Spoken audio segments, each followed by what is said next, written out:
안녕하세요.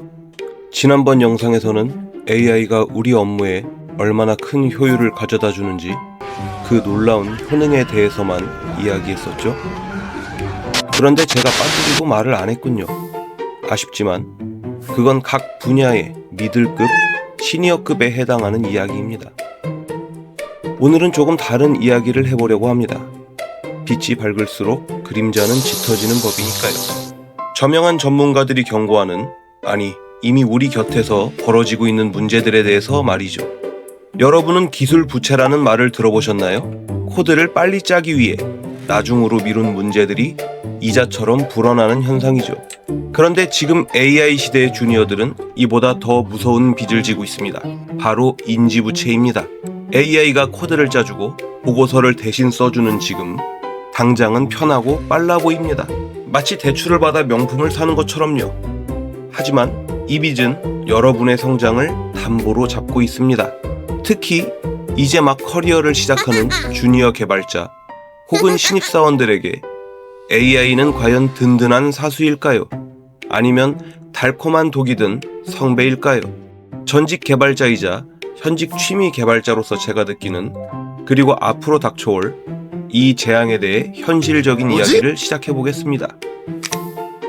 요즘 유튜브를 켜보면 이런 썸네일들이 넘쳐납니다. 이제 개발자 필요 없다. 5분이면 앱 뚝딱. 300만원짜리 홈페이지 AI로 5분 만에 완성. 전직 개발자이자 현직 창업 개발자의 시선으로 볼 때 이 말들은 반은 맞고 반은 틀린 이야기입니다. 일단 내 의도대로 화면에 앱이 나타나니 반은 맞는 셈이죠. 하지만 그 결과물 뒤에 숨겨진 일의 본질을 놓치고 있다는 점에서 반은 틀린 것입니다. 일이라는 건 단순히 결과물을 뱉어내는 게 아닙니다. 분야를 막론하고 일은 문제인식, 문제정의, 해결 실마리 인지, 액션 플랜, 실행, 피드백이라는 일련의 과정을 거칩니다. AI로 5분 만에 앱을 만든 사람은 이 과정 중 실행 단계만, 그것도 AI가 시키는 대로 다른 과정을 건너뛰었을 뿐입니다. 왜 이 앱이 필요한지, 유지보수는 어떻게 할지, 배포는 어떻게 하는지 모릅니다. 개발뿐만이 아닙니다. 마케팅을 예로 들어볼까요? 블로그 포스팅 10초 완성? 글은 써지겠죠. 거기다가 자동화까지 한다면 그냥 신경 쓰지 않고도 계속 포스팅이 자동으로 올라갈 겁니다. 하지만 우리 브랜드 톤 앤 매너에 맞는지, 고객의 잠재적 니즈를 건드렸는지, 팩트 체크는 됐는지 AI는 책임지지 않습니다. 결국 겉모습은 그럴듯하지만 속은 텅 빈 껍데기를 만든 셈입니다. 문제가 발생했을 때, 혹은 고객이 수정을 요구했을 때 5분 완성의 신화는 그 즉시 무너져 내립니다. 이것이 바로 우리가 경계해야 할 첫 번째 함정입니다. 결과물이 나왔다고 해서 일을 한 것은 아니라는 사실 말이죠. 사실 주니어 시절 남의 코드를 베끼는 건 예나 지금이나 똑같습니다. AI가 없던 시절에도 말이죠. 나 때는 안 그랬어 라고 할 수는 없죠. 하지만 베끼는 과정의 질이 완전히 달라졌습니다. 과거 구글링이나 스택 오버플로우에서 코드를 가져올 땐 그게 재료였습니다. 내 코드에 맞게 변수명도 고치고 에러가 나면 로직을 뜯어보며 조립해야 했죠. 이 과정에서 코드를 리뷰하고 작동 방식을 파악하고 왜 안 되는지 고민하는 그 고통스러운 시간이 바로 미들급 개발자로 가는 경험치였습니다. 하지만 지금은 어떨까요? AI에게 이거 짜줘 라고 하면 AI는 조립된 완제품을 줍니다. 여러분은 그저 복사해서 붙여넣기만 하면 되죠. 문제는 여기서 발생합니다. 생각 근육의 위축입니다. 직접 문제를 정의하고 해결해본 경험이 압도적으로 줄어듭니다. 헬스장에 가서 기구가 운동을 대신해주는 우스운 꼴이죠. 국내선 그렇게 유명하지 않지만 해외 개발자들 사이에선 러버덕 디버깅이란 말이 있습니다. 막혔을 때 책상 위 고무 오리한테 설명을 하다 보면 스스로 답을 찾는다는 전통적인 방법이죠. 하버드 대학교의 유명한 CS50 강의에서는 이 오리를 AI로 만들어서 학생들에게 제공합니다. 이름하여 CS50 덕입니다. 재밌는 건 하버드는 똑똑한 챗 GPT나 코파일럿 사용은 금지하고 이 오리만 쓰게 한다는 겁니다. 왜일까요? 시중의 AI는 코드 짜줘 하면 바로 정답을 뱉어주지만 이 오리는 절대 정답 코드를 주지 않기 때문입니다. 대신 왜 여기서 에러가 났을까? 이 변수의 역할은 뭐니? 라고 소크라테스처럼 되물어보죠. 하버드는 아는 겁니다. 정답을 베끼는 건 빚이지만 오리와 씨름하며 고민하는 과정은 진짜 자산이 된다는 것을요. 세계 최고의 수재들도 이렇게 배우는데 우리가 쉬운 길만 찾는다면 그 결과는 뻔하지 않을까요? 또 다른 큰 문제는 맥락의 부재입니다. 주니어는 당장 눈앞의 기능 구현도 힘들기에 마음이 급해 숲을 보지 못합니다. 내가 만드는 이 기능이 전체 비즈니스 구조에서 어떤 역할인지, 우리 팀의 서버 환경은 어떤지, 캐싱 전략이나 도커 컨테이너 환경은 어떻게 되는지 AI는 묻지 않으면 알려주지 않습니다. 내가 지금 숲에 있는지, 바다에 있는지, 아니면 절벽 끝에 서 있는지도 모른 채 그저 AI가 건네준 벽돌 하나를 쌓고 있는 것입니다. 이것이 인지부채가 쌓이는 첫 번째 단계입니다. 어떤 미디어에서는 AI가 모두에게 공평한 기회를 주는 것처럼 말합니다. 모두에게 큰 기회가 될 거라고요.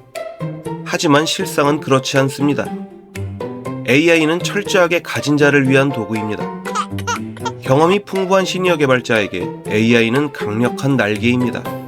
이미 머릿속에 거미줄처럼 촘촘한 아키텍처와 설계도가 있기 때문이죠.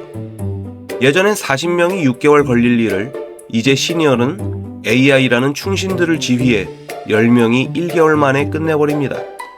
단순 코딩이나 보고서 작성 같은 귀찮은 일은 AI에게 던져주고 본인은 지휘만 하면 되니까요. 반면 주니어에게는 AI는 걷기도 전에 집계되는 목발과도 같습니다. 왜 그렇게 차이가 날까요? 바로 질문의 수준이 다르기 때문입니다. AI는 정확히 질문한 만큼만 답합니다. 이를 GIGO라고 하죠. 주니어는 무엇이 문제인지 모르니 무엇을 물어봐야 할지도 모릅니다. 이런 기능을 가진 코드 짜줘 라는 1차원적인 질문에 AI는 정말 1차원적으로 해당 기능을 일단 돌아가도록 구현하는 답변만 돌아옵니다. 부족한 주니어의 경험치와 지식으로는 나의 상황, 제약 조건, 잠재적 위험을 설명할 수 없으니 AI도 그 부분을 고려해주지 않는 것이죠. 알기 쉽게 숫자로 표현해볼까요? 경험치 10을 가진 시니어가 AI라는 가중치 10을 만나 100의 성과를 냅니다. 하지만 경험치가 1인 주니어는 AI 가중치 10을 받아봤자 고작 10입니다. 심지어 그 10조차 본인의 실력이 아닙니다. 다음과 같은 사실을 미디어에서는 잘 말해주지 않더라고요. 결국 AI 시대는 시니어와 주니어의 격차를 좁히는 게 아니라 따라잡을 수 없을 만큼 벌려놓고 있습니다. AI로 짠 코드로 앱을 실행합니다. 런 버튼을 누르니 화면이 넘어갑니다. 와, 성공이다 라고 외치겠죠. 그러나 이건 마치 모래 위에 지은 성과 같습니다. 이런 앱은 지금 여러분의 컴퓨터, 즉 혼자 쓸 때는 아무 문제가 없습니다. 하지만 이 서비스가 운 좋게 인기를 얻어 사람들이 몰려오면 어떻게 될까요? AI는 보통 데이터를 가져올 때 가장 쉬운 방법을 씁니다. 비유하자면 손님이 100명이면 주방에 주문을 100번 따로 넣는 식이죠. 손님이 적을 땐 괜찮지만 몰리는 순간 서버는 더 이상 못해 라며 뻗어버립니다. 이게 바로 트래픽 과부하입니다. 화면에는 이제 내가 알 수 없는 에러 코드들이 가득합니다. 마치 손님이 예상보다 너무 많이 와서 초대받지 않는 손님인 것 같다며 문을 쾅 닫아버리는 것과 같죠. 이런 거대한 시스템의 설계, 즉 아키텍처는 AI가 대신해주지 않습니다. 1층 집을 짓는 방법밖에 모르는 건축가가 63빌딩을 지으려고 하니 무너지는 건 당연합니다. 에러로고도 뜨지 않는 이 잠재적 문제는 실제로 되어보고 깨져봐야만 알 수 있습니다. 경험이 없는 주니어는 자신이 이런 시한폭탄을 안고 있다는 사실조차 모른 채 배포 버튼을 누르게 되는 것이죠. 자, 그럼 기업 얘기를 해볼까요? 기업은 냉정합니다. 주가와 비용 효율이 최우선이죠. 당장 AI를 쥔 시니어 1명이 주니어 5명 몫을 해내는데 굳이 가르쳐야 하는 신입을 뽑을 이유가 사라졌습니다. 경험치 1인 신입에게 AI를 쥐어줘봤자 능력치는 10입니다. 하지만 경험치 10인 시니어는 100을 해냅니다. 이 압도적인 가성비 앞에서 신입 채용 공고는 점점 사라지고 있습니다. 문제는 이 현상이 지속되었을 때입니다. 주니어에서 미들급, 시니어로 올라가는 성장의 사다리가 끊겨버린 겁니다. 상상해봅시다. 10년 뒤 지금의 시니어들은 은퇴하거나 관리직으로 넘어가 있을 겁니다. 그럼 실무를 뛰어야 할 허리라인, 미들급 개발자는 어디에 있을까요? 사다리가 끊겨 성장하지 못한 주니어들은 이미 다른 업종으로 떠났을 겁니다.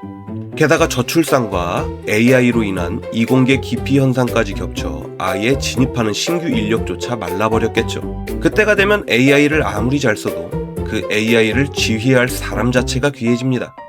그때 가서는 살아남은 소수의 개발자 몸값은 부르는 게 값이 될지도 모를 일입니다. 지금 당장의 효율을 위해 주니어를 뽑지 않은 데까 언젠가 기업들은 그 청구서를 아주 비싼 이자와 함께 받게 될 것입니다. 자, 그럼 지금 시대를 살아가는 각 분야의 신입, 주니어들은 무엇을 선택해야 할까요? 역설적이게도 저는 여러분께 비효율을 권합니다. 주니어 개발자 여러분, 코드를 짤 때 하루 잠시라도 AI의 도움을 받지 않고 코드를 짜면서 붉은색 에러로그와 처절하게 싸우십시오. 챗 GPT, 클로드에게 해결해줘라고 묻고 싶은 유혹을 참아내야 합니다. 그 고통스러운 시간만이 훗날 여러분의 인지부채를 갚아줄 유일한 자산이 됩니다. 지금 갚지 않으면 3년 뒤 여러분은 개발자가 아니라 그저 AI가 사용할 키보드 정도로 전락할 테니까요. 그리고 기업의 채용 의사 결정권자분들에게도 한 말씀 드리고 싶습니다. 당장의 비용 절감을 위해 신입 채용을 담는 것은 미래에 누진된 폭탄 세금을 예약하는 것과 같습니다. 지금 주니어를 키우는 비효율을 감내하지 않는다면 10년 뒤 여러분의 회사는 돈을 싸들고 와도 일할 사람을 찾지 못해 문을 닫게 될지도 모릅니다. 그것이 인재 양성을 외면한 대가입니다. 프로그램 개발이든 다른 업종의 상품을 만드는 일이든 결국 인간의 문제를 해결하기 위한 것입니다. 인간이 겪을 불편함, 잠재된 위험, 이 모든 것을 예견하고 설계하는 통찰은 오직 치열한 고민 끝에 쌓인 체화된 경험과 노하우에서 나옵니다. AI가 뱉어낸 정답은 진짜로 당신의 것일까요? 당신이 치열하게 고민하여 찾아낸 과정만이 진짜 당신의 실력입니다. 구독과 좋아요는 정말 큰 힘이 됩니다. 지금까지 에듀머였습니다.